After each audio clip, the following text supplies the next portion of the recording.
Question जो है हमारा गेट 2014 का क्वेश्चन है। ये गेट 14 का क्वेश्चन है और ये 1 मार्क्स का क्वेश्चन है। ठीक है, क्वेश्चन में देखो ध्यान से। क्वेश्चन में पूछ रहा है कि मैक्सिमम थ्योरेटिकल वर्क ऑब्टेनेबल जो होता है जब सिस्टम इंटरेक्ट करता है इक्विलिब्रियम के साथ विद रेफरेंस एनवायरनमेंट, यानी कि डेड स्टेट कंडीशन की बात कर रहा है। तो जब डेड स्टेट कंडीशन में हमारा जो सिस्टम इंटरेक्ट करके डेड स्टेट कंडीशन तक आएगा तो उस कंडीशन में जो मैक्सिमम वर्क ऑब्टेनेबल होता है उसकी वैल्यू क्या होती है। तो हम स्टार्टिंग से कब से डिस्कस करते आ रहे हैं कि द मैक्सिमम वर्क ऑब्टेनेबल, यानी कि जो एक मैक्सिमम वर्क जो आप किसी सिस्टम से विड्रॉ कर सकते हो, कब तक? जब तक वो सिस्टम इक्विलिब्रियम कंडीशन में आता है। किस? डेड स्टेट कंडीशन से, यानी कि इन्वायरमेंट का कंडीशन, जो इन्वायरमेंटल कंडीशन को हम बोलते हैं dead state condition. Dead state condition का मतलब कि वहां पे थर्मोडायनामिक इक्विलिब्रियम कंडीशन को अचीव करे। तो वो जो कंडीशन होती है उस कंडीशन पे अगर हमारा सिस्टम लास्ट तक, यानी कि वर्क लेने के बाद लास्ट इक्विलिब्रियम कंडीशन आता है, वो इन्वायरमेंट कंडीशन होता है। तो सिस्टम स्टार्टिंग से लेकर, यानी कि जो सोर्स और कंडीशन है, सोर्स कंडीशन से लेकर जो फाइनल सिंक कंडीशन जो बोलते हैं हम लोग, इक्विलिब्रियम कंडीशन जिसको हम डेड स्टेट कंडीशन बोलते हैं, तब तक अगर सिस्टम मेरा आता है और उस सिस्टम के इंटरेक्शन में, यानी कि वहां से सोर्स से सिंक में आने में जो मैक्सिमम वर्क विड्रॉन करते हैं हम लोग, उसको दो तीन नाम से हम लोगों ने डिस्कस किया था।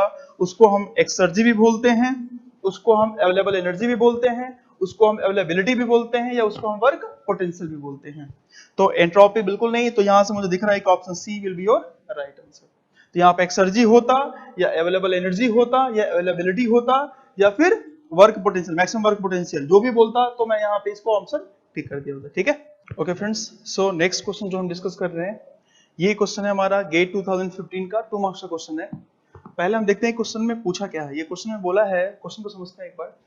ये क्वेश्चन है कि एक वॉल है और वॉल में ये बोला है कि 400, वॉल का जो लेफ्ट साइड है वो 400 केल्विन टेम्परेचर पे है, जो राइट हैंड साइड है वो 300 केल्विन टेम्परेचर पे है। और यहाँ पे बोला है कि वॉल के थ्रू, मतलब ये टेम्परेचर डिफरेंस है, और यहाँ वॉल में 1000 वॉट हीट ट्रांसफर हो रहा है। और एक सबसे बेस्ट चीज यहाँ पे दे रखी है क्वेश्चन में, क्वेश्चन में मेंशन है कि entropy generation with in the wall is zero, यानी जो एंट्रोपी जनरेट होती है जनरली वो इस वॉल के अंदर जो दे रखा है जीरो दे रखा है। तो बोला है कि ये, और एक चीज और दे रखा है क्या, कि जो सराउंडिंग टेम्परेचर जिसको हम दिखाते हैं टी नॉट से, that is your 25 degree centigrade. तो हमने डिस्कस किया था कि कभी भी टेम्परेचर की बात करें, डिग्री सेंटीग्रेड में दिया है, उसको तुरंत केल्विन में कन्वर्ट कर लेते हैं। तो ये क्या हो जाएगा 273 प्लस 25, इट मींस ये हमारा हो गया 298 kelvin, that is your surrounding temperature, ambient temperature. अब यहाँ पूछा है कि इरिवर्सिबिलिटी फाइंड करो, फाइंड द इरिवर्सिबिलिटी। ये वॉल में जो हीट ट्रांसफर हो रहा है, इस हीट ट्रांसफर की वजह से कितनी इरिवर्सिबिलिटी हुई। तो हमें पता है इरिवर्सिबिलिटी निकालने के बहुत सारे तरीके थे। एक तरीका था कि मैक्सिमम माइनस जो मैक्सिमम वर्क होता है माइनस एक्चुअल वर्क निकाल लो, तो वो हमारा इरिवर्सिबिलिटी दे देगा। लेकिन हमने एक पॉइंट डिस्कस किया था कि जो गेर्स-टोडलर थ्योरम होता है मैक्सिमम केसेस में, जो हमारा होता था टोडलर थ्योरम था, जो हमने डिस्कस किया था कि अगर आपको इरिवर्सिबिलिटी निकालनी है, then irreversibility is equal to T not into delta S universe. आप इसके हेल्प से आप टोटल इरिवर्सिबिलिटी फाइंड कर सकते हो। तो मुझे इस कंडीशन के लिए बात करूं कि देखो ये कैलकुलेशन पर्पस से बहुत बेस्ट इक्वेशन इरिवर्सिबिलिटी फाइंड करने के लिए। तो यहाँ पे मुझे टी नॉट क्वेश्चन में गिवन है कि T not that is your 298 kelvin. अब मुझे बस निकालना डेल्टा एस यूनिवर्स इसके लिए। तो डेल्टा एस यूनिवर्स की लेकर बात करूं तो टोटल जो डेल्टा एस होना चाहिए यहाँ पे, that should B delta S universe का मतलब होता है कि delta S system plus delta S surrounding. अब यहाँ पे कुछ ऐसा कंडीशन दे नहीं रखा सराउंडिंग, यहाँ पे कुछ ऐसा नहीं बोला है कि हीट ट्रांसफर सराउंडिंग निकालो। तो मैं सराउंडिंग का जनरली आप देखोगे लास्ट में भी हमने कुछ एग्जांपल किए थे। जब तक क्वेश्चन में बोलता नहीं है कि हीट सप्लाइड या heat transfer to the surrounding, तो उस तब तक हम सराउंडिंग वाले केस को कंसिडर नहीं करेंगे। या हमें अगर एडियाबैटिक बोल दिया तो भी हम सराउंडिंग वाले केस को कंसिडर नहीं करेंगे। तो यहाँ पे हमें बस मेनली फोकस करना है किस पे, डेल्टा एस सिस्टम पे, क्योंकि सराउंडिंग का कुछ यहाँ पे कॉन्सेप्ट दिया नहीं कि इतना हीट ट्रांसफर सराउंडिंग में हो रहा है। बस ये बोला है कि 1000 वॉट इस वॉल के अंदर हीट ट्रांसफर हो रहा है, ठीक है ना। तो ये वॉल के अंदर की बात कर रहे हैं, सराउंडिंग का ये नहीं बोला है कि 1000 बाद में कितना जा रहा है, क्या जा रहा है, ये हमें नहीं पता है। तो इसलिए हम सराउंडिंग को हटाते हैं, यहाँ पे जीरो ले लिया हमने। अब सिस्टम के लिए देखो ध्यान से, सिस्टम के लिए अगर मैं निकालूं तो अगर ये एक इसको सोर्स मान लेता हूं, एक टेम्परेचर मान लेता हूं कि 400 केल्विन से हीट जा रही है इधर, और 300 केल्विन वाले सोर्स जो सिंक बोल रहा हूँ या जो भी बोल रहा हूँ, रिजर्वायर बोल रहा हूँ, इस पे जा रही है हीट। तो इस रिजर्वायर से हीट निकली और इस रिजर्वायर पे हीट गई और बीच में क्या है, वॉल। तो टोटल एस सिस्टम जो होना चाहिए था, दैट ये किसी को होना चाहिए, टोटल दो एस सिस्टम है, that should be equal to the entropy of this reservoir plus entropy of this wall, that will be entropy generated within the wall, that is already given, that is 0. and entropy, एक तो हमने entropy इस reservoir का लिया, एक entropy wall का लिया जो कि 0 दिया हुआ, और दूसरा एंट्रोपी इस रिजर्वायर का। तो अगर मैं इसके लिए लूं तो मैं बोल सकता हूं यहां से टी नॉट ऐसे लिख देता हूं, डेल्टा एस यूनिवर्स का मतलब डेल्टा एस सिस्टम, और यहां के डेल्टा एस सिस्टम क्या है, क्यू अपॉन ये जो क्यू अमाउंट है हमारा, क्यू अपॉन इसको मैंने मान लिया अगर 400 केल्विन तो 400 केल्विन। आई बात समझ में?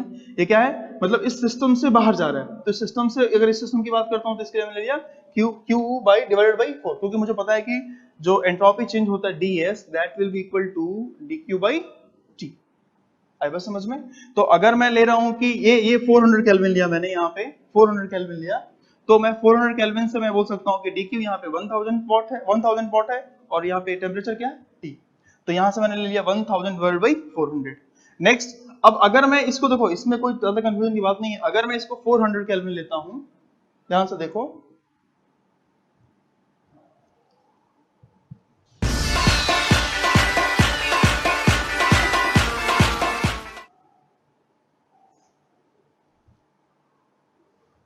ठीक है, तो सही है, क्वेश्चन सही है, 400 से दे रखा है।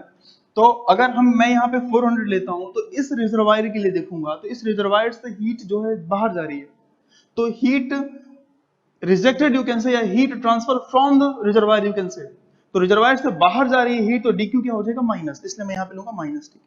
फिर लूंगा, अब यहाँ पे क्या इस 300 केल्विन के लिए जा रही है, तो उसके लिए क्या होगा, प्लस टू द सिस्टम है, तो q अपॉन 300। तो मैं यहां से बोल सकता हूं कि जो मेरा टी नॉट है, T not that is your 298 kelvin into minus Q कितना है 1000 divided by 400 plus 1000 divided by 300। ठीक है, अब इसको अगर मैं सॉल्व करूंगा तो मैंने कैलकुलेट किया है, तो कैलकुलेट करने के बाद डायरेक्टली इसका आंसर आया 248.23 watt. Irreversibility is equal to, ठीक है। तो ये क्वेश्चन गेट में 2015 में 2 मार्क्स का है, वो बहुत इजी क्वेश्चन है। कभी भी ऐसा क्वेश्चन आता है तो आपको याद रखना है, अगर इरिवर्सिबिलिटी कभी भी क्वेश्चन में पूछता है तो इरिवर्सिबिलिटी के लिए सिंपल ये फॉर्मूला यूज करो कि T not into delta S universe. हमने बहुत सारे सॉल्व एग्जांपल भी सॉल्व किए थे इसके बेसिस पे। तो टी नॉट मुझे पता है और टी नॉट के साथ साथ मैंने डेल्टा एस यूनिवर्स निकाल लिया। डेल्टा एस यूनिवर्स निकालने के का तरीका मैंने देख लिया कि जब तक heat supplied to the surrounding और फ्रॉम द सराउंडिंग ऐसा कुछ नहीं बोला है, तो मैं सराउंडिंग का नहीं लूंगा, 0 ले लूंगा। और सिस्टम में अगर रिजर्वायर का है तो रिजर्वायर का इस रिजर्वायर का निकाल लिया, और बीच में विद इन द वॉल जो होना चाहिए, वो एंट्रोपी जनरेशन जो होना चाहिए था वो ऑलरेडी दे रखा है 0। अगर यहाँ पे कुछ दिया होता तो वो भी हम ऐड कर लेते हैं। यहाँ पे अगर कुछ दिया होता यहाँ पे कुछ वैल्यू, तो मैं यहाँ पे ऐड कर लेता, तो टोटल एंट्रोपी ये वाला प्लस ये वाला प्लस ये वाला ऐसा हो जाता। तो ये अपने आप माइनस हो जाता है, क्योंकि यहाँ से माइनस जा रही है, यहाँ से सिस्टम से हीट जा रही है बाहर। ठीक है, तो इस केस में हमारा आंसर आ गया डायरेक्टली 248.23 वॉट। ठीक है, next question. Okay, so next question है जो गेट 19 में पूछा हुआ है 2 मार्क्स का। ठीक है, बहुत इजी क्वेश्चन है, कॉन्सेप्ट देखो ध्यान से क्या है। अब ये क्वेश्चन वो रखा है कि एक वाटर का मास फ्लो रेट दे रखा है 1 kg पर सेकेंड, और ये बोल रहा है कि जब वाटर फ्लो कर रहा है थ्रू इलेक्ट्रिक हीटर, तो जब बोला है कि इलेक्ट्रिक हीटर के थ्रू जो 1 kg पर सेकेंड की स्पीड 1 kg पर सेकेंड फ्लो रेट से जब वाटर फ्लो कर रहा है, तो उसमें स्पेसिफिक एंथैल्पी में जो इंक्रीज हो रहा है वो है 2.50 किलो जूल पर केजी। और यहाँ पे बोला है कि स्पेसिफिक एंट्रोपी में जो इंक्रीज हो रहा है, ठीक है ना, यहाँ पे इंक्रीज यू कैन राइट, ये हमारा है 0.07 किलो जूल पर केजी केल्विन। और नेक्स्ट बोला है कि पावर इनपुट जो है टू द इलेक्ट्रिक हीटर वो मैं इतना दे रहा हूं, तो वो, और इसमें यहाँ पे एक कंडीशन दे रखा है क्वेश्चन में, क्या कि no other work and heat interaction between system and surrounding, system और सराउंडिंग के बीच में कोई हीट इंटरेक्शन नहीं हो रहा है।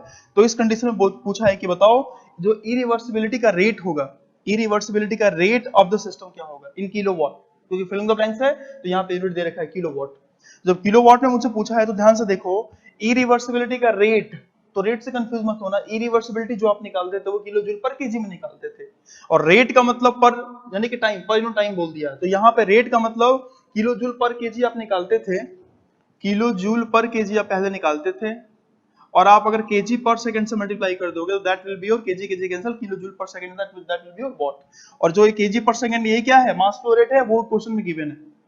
तो अगर मुझे इरिवर्सिबिलिटी फाइंड करना है, ध्यान से देखो, तो इरिवर्सिबिलिटी फाइंड करने के लिए कुछ ज्यादा टेंशन लेने की बात नहीं है, क्योंकि इरिवर्सिबिलिटी इज इक्वल टू हमें पता है क्या, T not into delta S universe, ये होता है। अब ये आएगा जो किलो जूल पर केजी में आएगा, क्योंकि डेल्टा एस का यूनिट जो दिया हुआ है, कितना दिया हुआ है, किलो जूल पर केजी केल्विन, तो अगर मैं केल्विन से मल्टीप्लाई करूंगा तो ये किलो जूल पर केजी में आएगा। मुझे आंसर किसमें चाहिए, किलो वॉट में। देखो यूनिट बहुत इंपॉर्टेंट है ऐसे क्वेश्चंस में, थर्मोडायनामिक्स का कोई भी सब्जेक्ट हो, अगर आपको यूनिट अच्छे से पता है तो आप बहुत सारे क्वेश्चन के यूनिट के बेसिस सॉल्व कर पाओगे। तो यहां से मैं क्या कर दूं, मास से मल्टीप्लाई कर दूं, जब मैं मास से मल्टीप्लाई करूंगा मास फ्लो रेट से, तो ये हमारा हो जाएगा डॉट एमडब्ल्यू। तो अब मुझे यहाँ से मुझे पता है इसका वैल्यू दे रखेगा 1, टी नॉट क्वेश्चन में मुझे पता है कि टी नॉट क्वेश्चन में कितना दिया हुआ है, 300 केल्विन, तो 300 लिख दिया मैंने। डेल्टा एस यूनिवर्स, अब हमें पता है कि डेल्टा एस यूनिवर्स जो होता है वो delta S system plus delta S surrounding, और डेल्टा एस सिस्टम अभी अगर इरिवर्सिबल प्रोसेस रहेगा तो वहां पे एंट्रोपी जनरेशन हम निकाल लेते हैं, लेकिन यहाँ पे क्वेश्चन में देखो कहीं भी बोला नहीं है कि कितना हीट ट्रांसफर हुआ है टोटल क्या बोलते हैं सराउंडिंग में, ठीक है ना, यानी कि हीट का कुछ टर्म ही नहीं दिया यहाँ पे, बस आपको वर्क का इनपुट दे रखा है क्वेश्चन में। लेकिन यहाँ पे डायरेक्टली क्वेश्चन में गिवन है कि इतना एंट्रोपी का चेंज हो रहा है, इतना एंट्रोपी का चेंज हो रहा है, तो डेल्टा एस सिस्टम डायरेक्टली दे रखा है, वो कितना है 0.007, ये किसमें है, किलो जूल पर केजी, किलो जूल पर केजी केल्विन, केल्विन मल्टीप्लाई किया, केजी पर सेकंड मल्टीप्लाई किया, तो जब इसको सॉल्व करोगे, मैंने सॉल्व किया हुआ है, तो इसका आंसर आया है 2.10, यानी कि हमारा आया 2.10 kilo watt, that is your final answer. यानी कि जो इरिवर्सिबिलिटी रेट पूछा है 2019 क्वेश्चन में, तो डायरेक्टली बस सिंपल से, कितना इजी क्वेश्चन है, दो मार्क्स का क्वेश्चन है। देखो डायरेक्टली मुझे mass flow rate of water दिया हुआ है, टी नॉट दिया हुआ है, डेल्टा एस से मल्टीप्लाई किया, डायरेक्टली मुझे 2.10 किलो वॉट आंसर है।